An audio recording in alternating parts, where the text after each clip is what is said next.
Hello, I'm Greg, a sailor, a bagpiper, and an all-around jack of all trades. It's been a while since I've posted. First, Thanksgiving got in the way, then I got COVID, and then all of a sudden Christmas was upon us. Getting a week of downtime with COVID sort of really messed up my schedule. And it's taken me a while to get back into the swing of things. Now it's after the first of the year, and I'm finally getting caught up on all my videos. So you'll see a bunch of them coming out in the next couple of weeks as we make a lot of progress on the sailing vessel Slow Air. So thank you for your patience, and I hope you enjoy the next few videos. And don't forget to hit the like button and hit subscribe so that you'll be notified when the new videos come out. Thank you very much. Unfortunately, once again, my audio was not working. Problems with the external microphone and my understanding of how it works. So again, the new cover is on the boat, and now I'm showing there is a hole in the bottom of the keel. The previous owner of the boat drilled this hole in there to drain the keel out. And unfortunately, having a hole in the bottom of the boat is not a really great idea. I do have a bronze plug that he provided. And so this spring, before the boat gets launched, we're going to have to drill this out a little bit and install the garboard plug. And I mean, it's a fitting that it gets attached to the hull with a bronze plug that screws into it to seal it up, so you can open it up and drain things out, when you haul the boat. Not optimal to have, holes in the boat, especially below the water line, but it is what it is, and I will put this new garboard plug installed, come springtime. Not quite sure what else I'm saying right now, but we'll see what the next part of this video is, and then I'll try to provide some dialogue.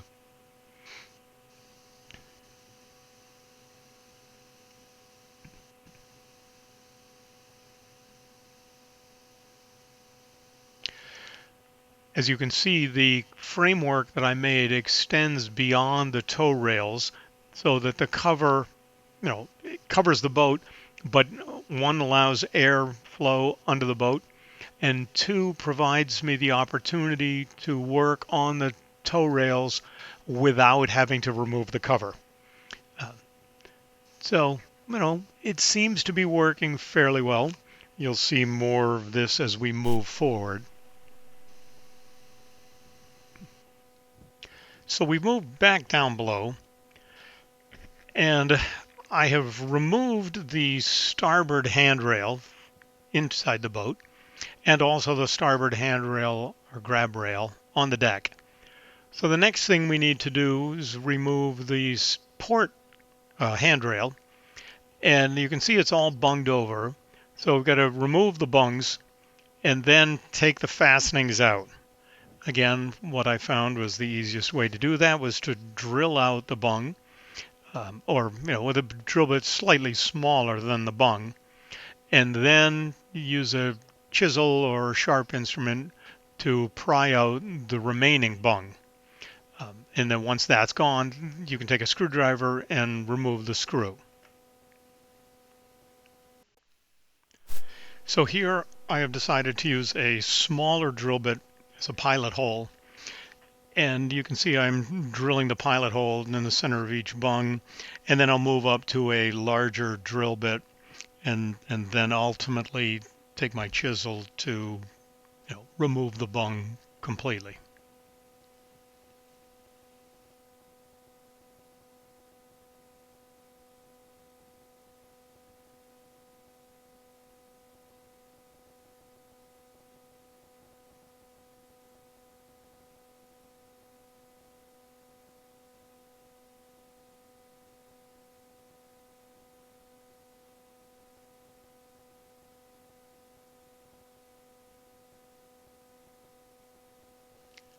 So the grab rail on the outside of the cabin house and the handrail on the inside of the cabin have been removed. You can see I'm grabbing the grab rail now. And I'm removing all of the other rails. There were two handrails on either side of the companionway going down. We pulled those out. There are handrails or grab rails on the inside of the companionway. You can see I'm pulling those fasteners right now that hold those in. So basically taking every single piece of wood off the boat so that I can bring them down in the workshop and, refinish them over the winter.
So now that all those various pieces are removed, it's time to go back to the engine and to figure out why the engine wasn't starting, and that is removing the starter.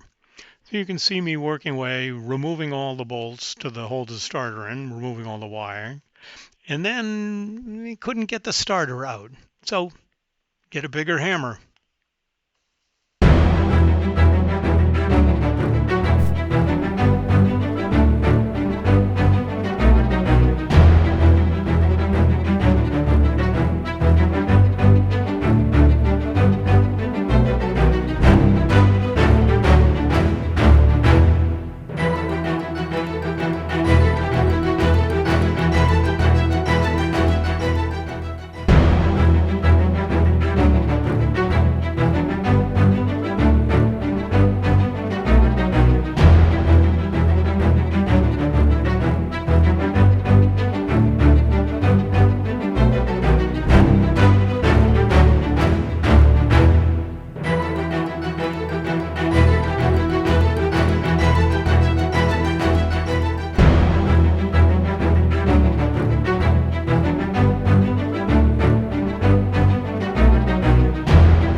And finally, success.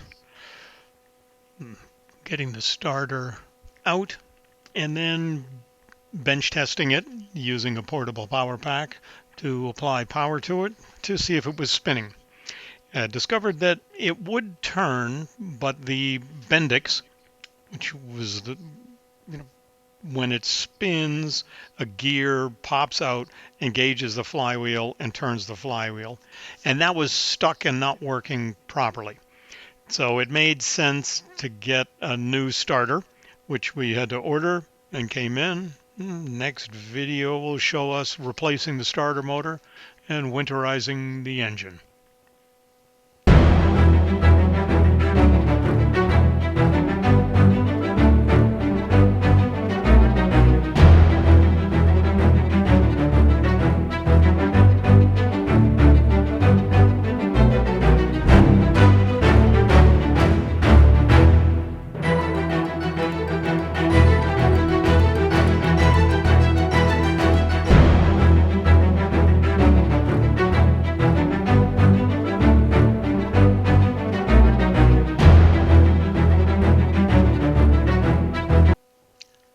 So now we're moving back outside the boat.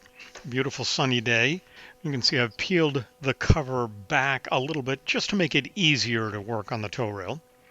Since the tow rail is screwed down and then bunged, what I need to do is, just like the handrails and grab rails, drill out the bungs and then remove the fastenings. My cousin Chuck Leonard was going to come over and help me, since one person has to be up on deck, holding the screwdriver, and the other person down below with a wrench, taking the nuts and washers off of the bolts to bolt everything down. But since Chuck is offering his time, I decided that I needed to get ready for him, and so I'm drilling out all the bungs, and basically it's, drill it out and then take a chisel and try to pry out the remaining pieces of the bungs to get it all cleaned up. There are a lot of bungs and a lot of fittings to do, so I'm not showing you all of that. I'm just showing you sort of the beginning and a piece of it.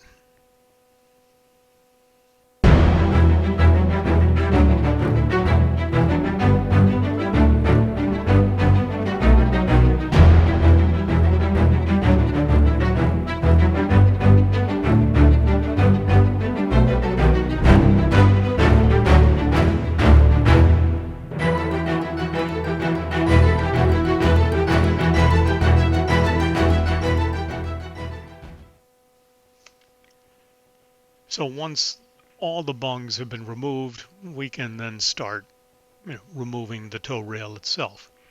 However, one of the things I discovered was that somewhere along the line, somebody decided it was leaking, and they were going to try to put caulking in just on the outside. You can see now that the caulking just is peeling away, which means it was not doing anything at all to keep the water out. You really can never put caulking on the outside. In order to do it properly, it needs to be removed, cleaned up, rebedded, and then the caulking put back down.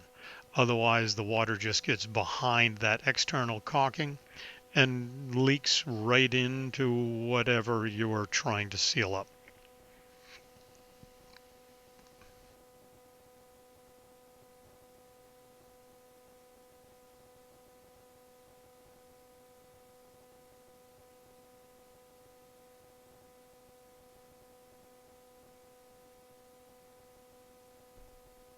Chuck helped me, a lot of progress today. We have removed most of the fastenings in the jib track. There are a couple that the heads stripped out and we just could not get them out at all. But fortunately we were able to get the ones that held the tow rail down. And you can see all the way up through here, the tow rail has been completely removed from the starboard forward side of the boat. You can see the caulking that was down there bedding. Here is the deck. Here's the hull. These screws are fastening the deck down to the hull. The hull has a flange that comes up, and then they put a caulking and bolted the deck down to it. That's where, you know, the other water potential leaking source is. But there's significant caulking that's all the way through here, and there's quite a crown to it. And the underside of the tow rail had a cove cut into it, and that bolted down in and held all the caulking in place. So that's all going to have to be dug out, cleaned out, and rebedded. There is the forward half of the tow rail off the boat. That can go down into the basement, into the shop, and start sanding and cleaning that up. I'm looking at the checked area of it, the split. The wood is still in really good shape. It was just a split. There was no rot. So I think that can just be epoxied together and then refinish it all. We'll see how that looks as I get it clamped and sanded and get ready to varnish it. Hopefully we won't have to replace it. That's it. Thank you for watching this video. If you enjoyed it, hit the like button and subscribe to get updates on when the next video comes out. Thank you very much.